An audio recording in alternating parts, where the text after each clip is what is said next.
Hello, everyone. Welcome to our podcast. I'm Vakshith. I'm with Amaan and Sai, and this is Miss Bremer's third period class. We often overlook contributions of Native American literature. They valued family, tradition, and culture, which was passed through mostly by word of mouth and stories.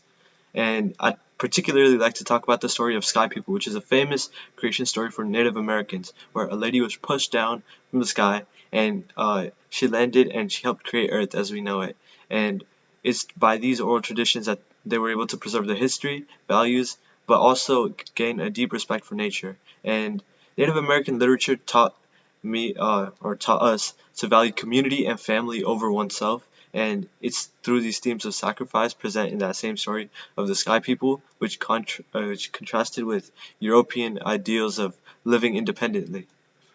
However, as time went on, colonists started arriving in America, and one of the first groups was Puritans, who believed in purifying the Church of England and predestination, which is essential that their fate is decided before they're even born. Puritans also valued education, as they believed reading the Bible was essential for salvation, leading to the establishment of schools and colleges in the American colonies, which significantly shaped early American culture and values. Enough with salvation, let's now think with reason, is what the rationalists would say. They believed that knowledge can be acquired through reason alone, which contrasted other sources of knowledge, such as faith, tradition, or sensory experience at the time. Rationalist writers, such as John Locke, heavily influenced literary themes by advocating for the application of reason to understand and improve human conditions, and also emphasized individual experience and empirical observation, which gave the rise to the novel as a literary form. You guys heard of the quote, "Give me liberty or give me death"?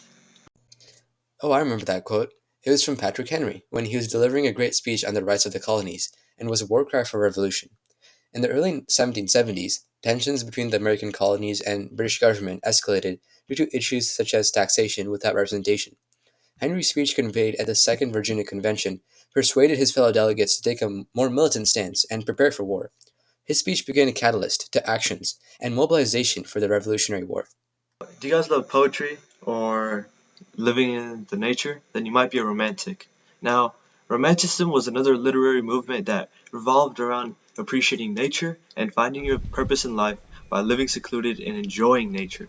In their free time, Romantic poets would write poems and read them by their fireside as a means of entertainment, and this came to be known as fireside poetry written by fireside poets. Now, Transcendentalism is a branch of Romanticism literary movement that preached that we're spiritually connected to nature, so we should spend as much as much of our time as we can with nature.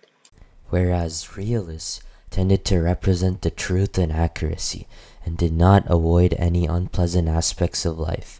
Realists rejected idealization and romanticism, aiming to instead to portray their time's social conditions and experiences honestly.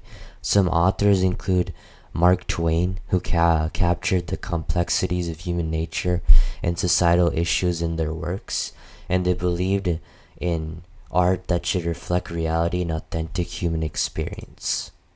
Let's talk about the novel Great Gatsby now, and how Gatsby's blindness of love led to his unforeseen death. Set in the 1920s, the novel explores themes of wealth, love, and the American dream, and is narrated by Nick Carraway, the neighbor of Gatsby. Through a series of events, Nick learns that Gatsby is in love with Nick's cousin, Daisy Buchanan, who lives across the bay in East Egg, with her wealthy but unfaithful husband, Tom Buchanan.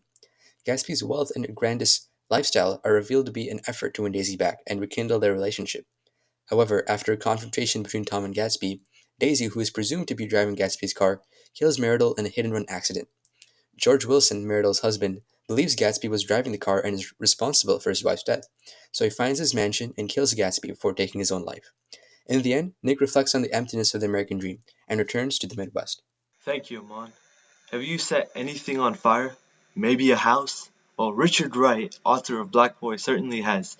In the first chapter of his memoir, Richard recalls the memory of wanting to see his curtains on fire, which quickly spread to his entire house. Black Boy tackles themes of racial discrimination, inequality, and unconformity. It really surprised me how much change Richard was able to bring into his life by not conforming to what the other kids thought at the time. For example, while the other kids were dropping out, Richard pursued an education which his grandparents did not approve of, while he also balanced getting a job to make ends meet. And even when Richard saw his entire community become religious, he refused because he refused to believe that a God would imprison his people, so he abandoned his church. And by not conforming, Richard was able to live his life the way he wanted, and he became a successful author. Well, the Joy Luck Club, written by Amy Tan, focuses on similar problems and depicts the complex lives of four Chinese American immigrant families in SF. The narrative has multiple stories of Joy Luck Club members, focusing on the complex relationship between their mothers and their American born daughters. For instance, Suyin's relentless hope for her daughter Jingmei to impress to embrace her Chinese heritage is prominent when Jingmei takes her late mother's place in the club. Another example is Waverly Zhang's struggle to balance her mother's high expectations with her desire for independence, depicted through their conflicts over Waverly's chess career. Through a series of flashbacks and present-day scenes, the novel explores themes of cultural identity, generational conflict, etc. Each woman's tale reveals their struggles and triumphs, providing insight into the broader experiences of the immigrant community and the importance of understanding and accepting cultural dividends. What would you do if you got expelled from an elite, prestigious preparatory school and didn't want your parents to know? Well, Holden Caulfield, the main character in Catcher in the Rye, is in this rare situation and decides to journey by himself to New York City and begin new life. However, it doesn't end up lasting long, as Holden has previously failed a lot of his classes, except English, and is very ignorant and cynical by being quick to judge and dismiss people as phony. Throughout the novel, Holden learns the importance of empathy and understanding, though.